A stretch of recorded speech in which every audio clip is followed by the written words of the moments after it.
सो आप सबने वो डोंकी सन एंड फादर वाली आई थिंक वो स्टोरी सुनी होगी। आप सब भी कहोगे कि डाइटिशियन अवलीन स्टोरीज बड़ी सुनाती है। ये स्टोरी बड़ी लिंक कर रही थी, इसलिए इस बारे में मैं सोच रही थी। और आज अगर मेरा पेस थोड़ा सा भी हाई जा रहा होगा तो प्लीज़ मुझे बता दीजिएगा बीच में, सो दैट मैं थोड़ा स्लो हो जाऊँ। अच्छा, ये स्टोरी आप में बहुत कॉमन है। जब एक बार एक फादर सन एंड डोंकी जो हैं वो जा रहे होते हैं और फादर ने अपने सन को डोंकी के ऊपर बिठाया होता है, और कुछ देर आगे चल के लोग कह देते हैं कि कैसा लड़का है जो अपने फादर को चला रहा है और खुद डोंकी पे बैठा है। और फादर फिर डोंकी पे बैठ जाता है, बेटा उतर जाता है। फिर आगे चलते हैं थोड़ी देर तक और फिर कुछ लोग कहते हैं कि कैसा फादर है जो बेटे को चला रहा है और जो है खुद डोंकी के ऊपर बैठा हुआ है। तो फादर अपने बेटे को साथ में डोंकी के ऊपर बैठा लेता है। आगे चल के कुछ लोग और मिलते हैं और वो कहते हैं कि कैसे हैं जो डोंकी के ऊपर इतना वेट डाला हुआ है और दोनों इतने वेट अपना ऊपर डोंकी के ऊपर इतना जुल्म ढा रहे हैं। और दोनों फिर उतरते हैं और डोंकी को उठा लेते हैं। ये स्टोरी जो है दैट शोज़ कि लोग कुछ भी कहते रहते हैं, लोगों के कहने पे सुनने पे हम अपना व्यू पॉइंट चेंज कर देते हैं और अपने बारे में सुनते ही नहीं हैं। और इसी तरीके से क्या होता है, लोग कहते हैं ये कितनी मोटी है या कितना मोटा है, कितनी पतली है, कुछ खाती नहीं होगी, या कोई मोटा तो कितना खाता होगा चाहे वो कुछ खाता भी ना हो।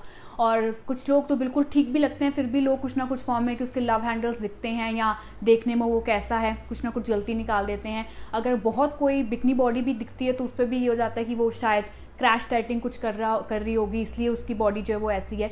तो लोगों का काम है कहना। हमारा मेन मकसद होना चाहिए कि हम अपने बारे में कितना जानते हैं और अपनी बॉडी को हम कितना समझते हैं। आपका आइडियल बॉडी वेट क्या होता है? आइडियल बॉडी वेट वो होता है कि जिस बॉडी वेट पे आपको किसी भी तरह का कोई हेल्थ इशू नहीं है, मतलब आपकी सारी रिपोर्ट्स जो आती हैं वो बिल्कुल नॉर्मल आती हैं ऑलवेज। आपको कोई डाइजेशन इशू नहीं है, आपको कॉन्स्टिपेशन नहीं है, एसिडिटी नहीं है, आपको माइग्रेन नहीं है, आपको स्किन का कोई इशू नहीं चल रहा है, आपको हेयर का कोई इशू नहीं चल रहा है, आपका बॉडी जो है पूरा दिन एक्टिव रहती है, आपका स्टेमिना बहुत अच्छा रहता है, आपको किसी भी तरह के कोई पिल्स यूज़ करने की ज़रूरत नहीं पड़ती क्योंकि आपकी इम्यूनिटी जो है वो बहुत अच्छी होती है। अगर ये सब चीज़ें आपकी बॉडी में चल रही हैं दैट मीन्स आपका लाइफस्टाइल अच्छा है, और जिसका लाइफस्टाइल अच्छा होगा और सब चीज़ें ये आपकी पैरामीटर्स बिल्कुल क्लियर हैं तो ऑब्वियसली उसका बॉडी वेट भी नॉर्मली दिख रहा होगा। तो आइडियल बॉडी वेट खुद ब खुद आपको पता चल जाता है जब आपको ये पैरामीटर्स आपकी बॉडी में बिल्कुल क्लियर होते हैं। और आप लोगों को ही नहीं सुनते हैं कि उसने मुझे ऐसे कह दिया कि मैं मोटी दिख रही थी या मैं पतली दिख रही थी, तो इस चक्करों में आप अपनी सुनना बंद कर देते हैं। So please try to listen your body, how your body respond to all these factors rather than going to some crash dieting या लो कैलोरी डाइट्स, या गूगल पे फटाफट से डालना कि बेली फैट रिड्यूस करने के लिए क्या खाना चाहिए या हमें इम्यूनिटी बूस्ट करने के लिए क्या खाना चाहिए, क्योंकि कोई भी एक चीज़ जो है वो आपके ऊपर वर्क नहीं करती है।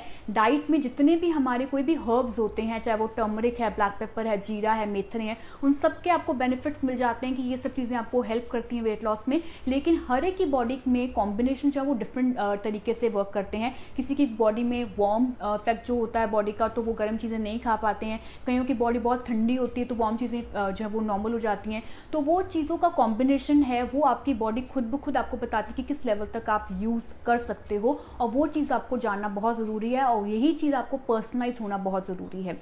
आज जो मैं बात करना चाहती हूँ that is about weight gain के बारे में, क्योंकि बहुत सारी क्वेरीज आ रही थी कि वेट लॉस की जो पूरा पेज भर गया है कि वेट लॉस ये करो वो करो। और weight loss is not about diet only, हमारे दूसरे फैक्टर्स में exercise, sleep, stress level, water intake, ये सब चीज़ें आती हैं। सिमिलरली वेट गेन में भी यही रहता है। तो जो लोग वेट लॉस वाले ये वीडियो बंद करने वाले हैं कि हमारे लिए ये नहीं है, उनके लिए भी ये बहुत बेनिफिशियल वीडियो होने वाला है, क्योंकि जो लोग वेट गेन के लिए ये चीज़ें यूज़ करते हैं उनका रिवर्स आप देख सकते हो कि आप क्या कर रहे होगे जिसकी वजह से आपका वेट गेन हो जाता है।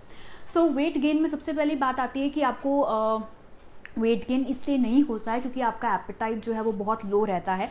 और लो एपेटाइट का जो रीज़न होता है वो बहुत सारे रीज़न हो सकते हैं। कुछ भी आपको स्ट्रेस ज़्यादा रहता है जिसकी वजह से आपको भूख नहीं लगती है, या आपकी बॉडी जो है वो इतनी ज़्यादा सेडेंट्री है कि वो जो भी चीज़ खाती है उसको डाइजेस्ट ही नहीं कर पाती है। और कईयों का इशू होता है कि वो स्टमक इश्यूज़ होते हैं। Stomach issue in a sense कि कुछ भी खाते हैं वो बॉडी में ऑब्जॉर्ब नहीं हो पाता और एज सच निकल आता है। अगर आप में इसका स्टमक टेस्ट करना होगा तो आप कुछ भी आप खुद आपने एक्सपीरियंस किया होगा जिनका लो एपेटाइट रहता है कि अगर वो कॉर्न्स खाते हैं तो वो कॉर्न्स जो है वो अब्जॉर्ब नहीं होते हैं, वो प्रोटीन अब्जॉर्ब नहीं होता है और कॉर्न्स के पीसेस जो हैं वो ऐसे डायरेक्टली बाहर आ जाते हैं. So if you can check your stool and if you can see how your body absorb the nutrition value, तो वहाँ से आपको पता चल जाता है कि आपका एपेटाइट लो क्यों रहता है, कि क्या वो अब्जॉर्प्शन हो रही है कि नहीं हो रही है. तो अच्छी अब्जॉर्प्शन करने के लिए और एपेटाइट को अच्छा करने के लिए you can make use of certain home remedies including ginger tea आप यूज़ कर सकते हो. खाना खाने से पहले आप 1 इंच ऑफ जिंजर को बॉईल कर सकते हो, छान के उसका पानी जो है वो पी सकते हो. इससे आपके डाइजेस्टिव एंजाइम अच्छे वर्क करते हैं. जो लोग वेट लॉस में भी होते हैं वो भी जिंजर टी ले सकते हैं. कई लोगों के लिए वो एप्पल साइडर विनेगर भी वो यूज़ करते हैं, क्योंकि जिंजर टी से आपके डाइजेस्टिव एंजाइम अच्छा वर्क करने से आपकी डाइजेशन जो है वो अच्छी हो जाती है, अब्जॉर्प्शन पावर इंप्रूव हो जाती है. वेट गेन में अगर आपका एपेटाइट आपने इंप्रूव करना है तो आप आंवला भी ले सकते हैं. अब पेस थोड़ा हाई हो गया था. सो आंवला भी ले सकते हैं. आंवला आप सुबह सुबह खा सकते हैं. उन लोगों के लिए आंवला का मरब्बा जो घर पे बनता है वो आप ले सकते हो. बाहर के ज़्यादा मरब्बाज मत यूज़ कीजिए क्योंकि उसमें बहुत ज़्यादा चाशनी जो है वो रिफाइंड शुगर की यूज़ की जाती है. तो आंवला यूज़ कर सकते हैं. आंवला कैंडीज मत यूज़ कीजिए, रॉ आंवला को भी आप यूज़ कर सकते हो. बाकी जो हमारे दूसरे हर्ब्स होते हैं उसमें कई लोगों के लिए जो चीज़ मैं आपको एपेटाइट इंड्यूस करने के लिए बता रही हूँ, उनके लिए कई लोगों में वो एपेटाइट को रिड्यूस भी कर देते हैं.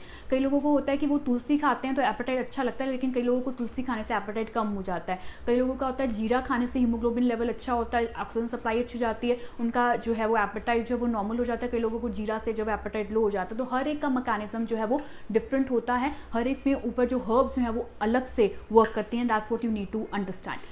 वेट गेन में दूसरी बात ये होती है कि जेनेटिकल भी होता है कि डीएनए के अकॉर्डिंगली लोगों का लीन स्ट्रक्चर पाया जाता है. अब वो लीन स्ट्रक्चर अगर आपकी बॉडी में अगर आपके उसको एक्सेप्टेंस करें कि ये हमारी मदर या फादर में ही लीन स्ट्रक्चर और मैं ऐसे ही हूँ, तो दैट मीन्स वो आपका बॉडी का एक आइडियल बॉडी वेट है. वहाँ पे बस आपने ये ध्यान रखना है कि आपको किसी भी तरह की कोई इशू नहीं होना चाहिए, हेल्थ इश्यूज़. और ज़्यादातर प्रॉब्लम वो तब होती है जब आपका स्किनी फैट आ जाता है. स्किनी फैट का मतलब होता है ऊपर से आप बिल्कुल ठीक लग रहे हो, मतलब you are perfectly looking fine, लेकिन आपका जो टमी सेक्शन है वो लूज जो है वो फैट वो दिखाता है, वो लूज स्किन भी आ जाती है, वो सिर्फ टमी वाला फैट जो वो आ जाता है. That is very dangerous. वो शो करता है कि आपकी बॉडी में इंसुलिन रेजिस्टेंस होती है.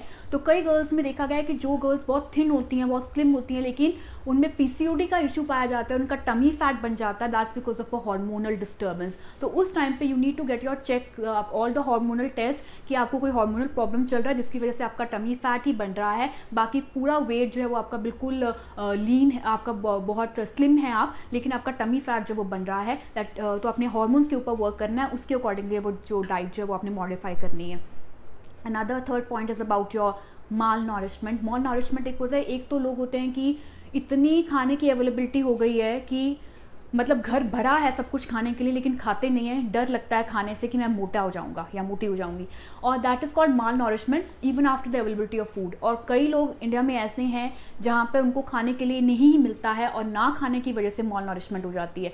और कई लोग ऐसे होते हैं कि माल नॉरिश्ड अपने आप को खुद ही करते हैं जब वो अनहेल्दी फूड खाते हैं, मतलब they are continuously on a process and packet food में वो रहते हैं. वो लोग ये सोचते हैं कि हमारा वेट तो गेन होता नहीं है, ठीक है, तो वी कैन ईट एनीथिंग, कुछ भी बाहर का खा लो, कुछ भी सोडियम रिच खा लो, प्रोसेस पैकेट फूड खा लो, कोई फर्क नहीं पड़ने वाला है. वो consumption of process and packet food तब तक आपको वेट गेन तो नहीं होने देती है, लेकिन बाद में चल के आपको हेल्थ इश्यूज होने स्टार्ट हो जाते हैं, जिसमें आप एसिडिटी, कॉन्स्टिपेशन, नींद नहीं आना, तो ये सब सिम्टम्स जो है वो आपको मिलते हैं. तो that is called mall nourishment का वेट आपका गेन नहीं हो पा रहा है क्योंकि आपकी बॉडी को अच्छा नॉरिशमेंट नहीं मिल रहा है, अच्छे प्रोटीन, अच्छे फाइबर जो वो नहीं मिल पा रहे हैं. और एक मिथ पाया गया है कि जो लोग वेट गेन करना चाहते हैं उनको हर 2 से 3 घंटे में खाते रहो. इनफैक्ट वेट लॉस के भी केसेस में हम रिकमेंडेशन देते हैं कि अगर आप 2 से 3 घंटे में अपनी नॉरिशमेंट कंप्लीट करना चाहते हैं, न्यूट्रिएंट कंप्लीट करना चाहते हैं, you can have it after 2 to 3 hours. But you have to listen your body कि आपको भूख लग भी रही है कि नहीं लग रही है. ये नहीं कि किसी ने कहा and you are just eating for the sake कि PDF फाइल में लिखा था या किसी ने कहा था तो I have to eat after 2 to 3 hours because it has been written and I have to finish my diet plan. But you are not listening your own self. You have to listen your body कि आपको 2 घंटे बाद भूख लग रही है या 3 घंटे बाद भूख लग रही है, और उसके अकॉर्डिंगली आपने बॉडी को मैसेज देना है कि मुझे इस टाइम खाने की जरूरत है कि नहीं है. जो वेजिटेरियन डाइट्स होती हैं वो तो जल्दी डाइजेस्ट हो जाती हैं, वो 2 घंटे लगते हैं प्रोटीन को डाइजेस्ट होने में, लेकिन नॉन वेजिटेरियन डाइट जिसमें मीट है या बहुत चिकन है वो डाइट 5 घंटे लगाती है डाइजेस्ट होने में. तो अगर आप नॉन वेजिटेरियन डाइट खाते हो तो अप्रॉक्सीमेटली 4 से 5 घंटे बाद आपको भूख लगती है अगर आप अपने पोर्शन साइज को देख के खाते हैं. और जो लोग बार बार खाते रहते हैं वो डबल ईटिंग होती है, वो ओवर ईटिंग से आपका वेट गेन हो जाता है. और वेट गेन गेन के चक्कर में भी आपने ज़्यादा हाई प्रोटीन डाइट एकदम से खाकर फिर 2 घंटे बाद नहीं खाना, उससे आपको ज़्यादा प्रोटीन होने की वजह से आपका प्रोटीन जो है वो मसल बिल्डिंग नहीं करेगा, वो फैट में कन्वर्ट हो जाएगा और वो फैट कन्वर्जन आपके सारे टमी पे दिखती है, वो मसल बिल्डिंग नहीं कर पाता है। सो टेक केयर कि पोर्शन साइज इतना लो, उतना प्रोटीन खाओ जितनी बॉडी की रिक्वायरमेंट है आपकी। एंड वी रिकमेंड कि अगर वुमेन लेवल पे हैं तो 0.8 ग्राम्स पर केजी ऑफ बॉडी वेट पे देते हैं। अगर आप मसल ट्रेनिंग भी कर रहे हो साथ में तो 1 ग्राम पर केजी ऑफ बॉडी वेट हो जाता है। और इट डिपेंड्स फ्रॉम पर्सन कि अगर वो वेट गेन में है या वेट लॉस में चल रहा है। एंड अनदर पॉइंट इज कि हम ये सोचते हैं कि क्लीन ईटिंग का मकसद मीनिंग ये है कि when you are having nuts खा रहे हैं, सीड्स खा रहे हैं, फ्रूट्स खा रहे हैं, वेजिटेबल्स खा रहे हैं, वो सब चीज़ें हमें इंक्लूड करनी चाहिए। तो मतलब हमने कोई फैटी चीज़ें जो वो इंक्लूड नहीं करनी है। क्लीन ईटिंग का मतलब ये भी होता है कि जब आप डेंस न्यूट्रिशन को एक टाइम पे अच्छे तरीके से ले रहे हो। मतलब अब जो बंदा वेट गेन की जर्नी में है उसको एपेटाइट तो होता नहीं है ज़्यादा खाने का, उसका एपेटाइट अभी बहुत लो है। जैसे से एपेटाइट बढ़ेगा तभी कुछ खा पाएगा ना, तभी वो मसल ट्रेनिंग कर पाएगा, तभी उसकी मसल बिल्डिंग हो सकती है। तो हमने फैट नहीं बनाना है, मसल बनाना है। तो उस टाइम पे उसको डेंस न्यूट्रिशन की ज़रूरत है। डेंस न्यूट्रिशन का मतलब है जब हम उसको एक टाइम पे we can go for a good nutrition value from eggs. अगर आप नॉन वेजिटेरियन तब दे सकते हो, आप स्वीट पोटैटो दे सकते हो, घी का इंटेक हम रख सकते हैं, पीनट बटर या आमंड बटर घर का बनाया हुआ यूज़ कर सकते हैं, आमंड मिल्क यूज़ कर सकते हैं, कोकोनट मिल्क यूज़ कर सकते हैं, बनाना फ्रूट्स में ले सकते हैं, फिग्स हो गए, नट पाउडर जो होते हैं आमंड वॉलनट एंड सीड्स का पाउडर बना के ले सकते हैं, उसको हम स्मूदीज़ में डाल सकते हैं, फिग्स उसमें डाल सकते हैं। Basically it's a high calorie nutrition value जो आपको एक टाइम पे मिल जाते हैं। तो जिन लोगों का एपेटाइट लो होता है, वेट गेन में आप एक स्मूदी बना सकते हैं जिसमें फ्रूट, नट, सीड सब मिक्स करके विद नट्स का पाउडर या पीनट बटर डाल के आप ले सकते हो। उससे आपको एक न्यूट्रिशन वैल्यू अच्छा मिल जाता है, प्रोटीन अच्छा मिल जाता है और एक टाइम के लिए आपको फिलिंग का काम कर देता है। बट एक टाइम पे प्रोटीन की डाइजेशन पावर 10 to 12 ग्राम्स की होती है। इससे ज़्यादा ले लोगे तो वो फैट में कन्वर्ट करेगा। तो टेक केयर कि आप कितना खा रहे हो। और वेट गेन में हमारा सिर्फ ये नहीं है कि खाते रहोगे तो आपका वेट गेन हो जाएगा। कैलोरी कंटेंट हम डेंस फॉर्म में ले रहे हैं, लेकिन कैलोरीज को हमने एक अच्छे यूटिलाइज फॉर्म में लेना है। तो आपके लिए exercise plays a very important role और आपको मसल ट्रेनिंग की जरूरत है। हफ्ते में अगर आप 2 से 3 बार मसल ट्रेनिंग करते हो तब आपके सिर्फ मसल्स बनते हैं प्रोटीन लेने से, आपका फैट नहीं बनता है। अदरवाइज खाते खाते अगर आप कैलोरीज खाते रहोगे तो सारा टमी फैट बनेगा, आपके मसल बिल्टअप नहीं हो पाएंगे। और आपके केस में मोस्टली देखा है कि आपका एपेटाइट तब कम होता है वेट गेन में, मतलब वेट गेन नहीं हो पा रहा क्योंकि आपका स्ट्रेस लेवल हाई है। तो स्ट्रेस जो है वो जितना लो रखेंगे, कॉर्टिसोल हार्मोन जितना अपना मेंटेन रहेगा, तभी आपका वेट गेन हो सकता है। अब प्रोटीन का, इसके वेट गेन में protein plays a very important role. और जो लोग ये वीडियो वेट गेन के लिए नहीं देख रहे हैं, they wanted to watch it for the sake of कि हम प्रोटीन कितना खाएं या वे प्रोटीन लेना ना लें, तो वो हम इस टॉपिक पर डिस्कस करेंगे।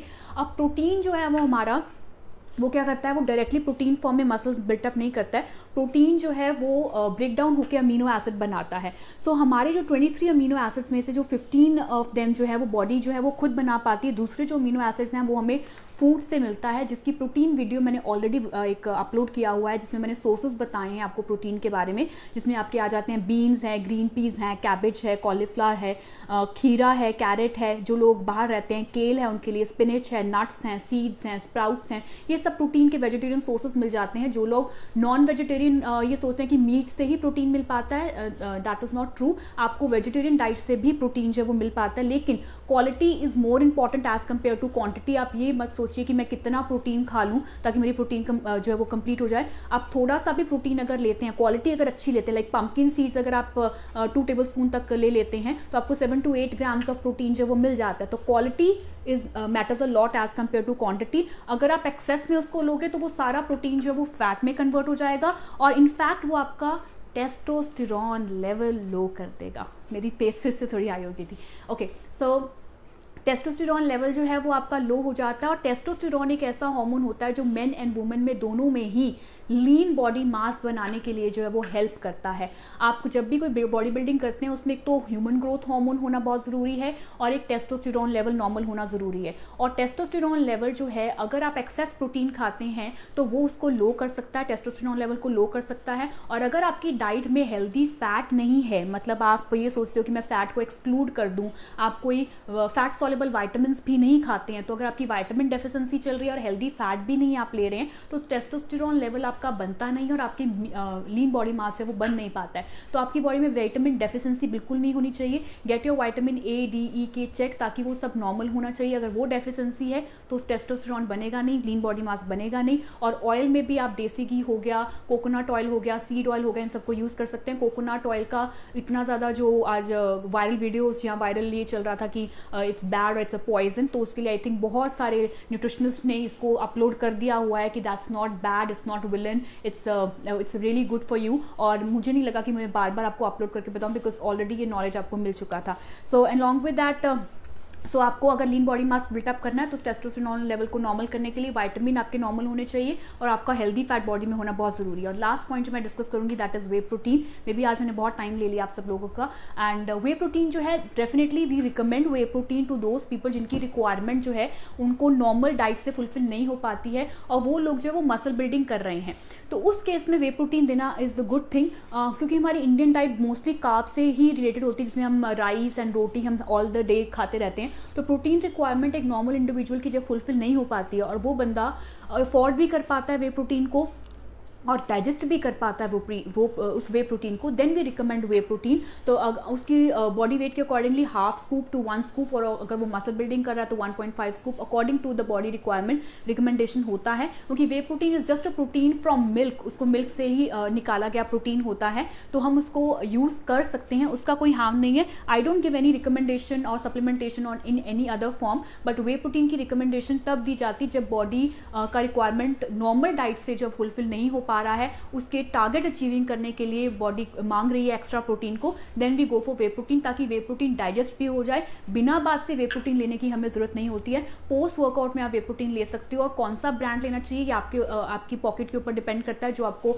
ऑर्गेनिकली लगता है एंड आपको लगता है कि that suits your body, then you can go for it. लेकिन फ्लेवर्ड वाला ज्यादा मत लीजिए, क्योंकि फ्लेवर्ड वाला जो है उसमें एक sugar content on the higher side रहता है, तो नॉन फ्लेवर्ड वन आप यूज कर सकते हैं। So whey protein recommendation is only for those जिनकी बॉडी रिक्वायरमेंट फुलफिल नहीं कर पा रही है, तो उनको स्कूप अकॉर्डिंगली हम रिकमेंड करते हैं। और जो लोग वे प्रोटीन अफोर्ड नहीं कर सकते हैं उनके लिए बेसन का सत्तू पोस्ट वर्कआउट में बहुत अच्छा रहता है। बेसन को आप रोस्ट कर सकते हो, उसको पानी में मिला के आप एक स्कूप जिसे हम कहते हैं like 1 tablespoon to 2 tablespoon post workout में भी ले सकते हो, क्योंकि उसमें आपको 10 ग्राम्स ऑफ प्रोटीन जो है वो एक टाइम पे मिल जाता है, वो भी आपकी प्रोटीन रिक्वायरमेंट को फुलफिल कर सकता है। और प्रोटीन के जितने भी सोर्सेज ऑफ प्रोटीन है कि हमें कौन कौन से सोर्सेज ऑफ प्रोटीन खाने चाहिए, तो उसकी वीडियो ऑलरेडी अपलोडेड है, तो मैंने उस इन्फॉर्मेशन को दोबारा जो अपलोड करना नहीं ठीक समझा, बिकॉज वो डबल इन्फॉर्मेशन हो जाएगी। तो वो प्रोटीन की वीडियो का लिंक हम अभी आपको कमेंट सेक्शन में अपलोड कर देंगे। So thank you so much for watching and keep sharing. Bye bye.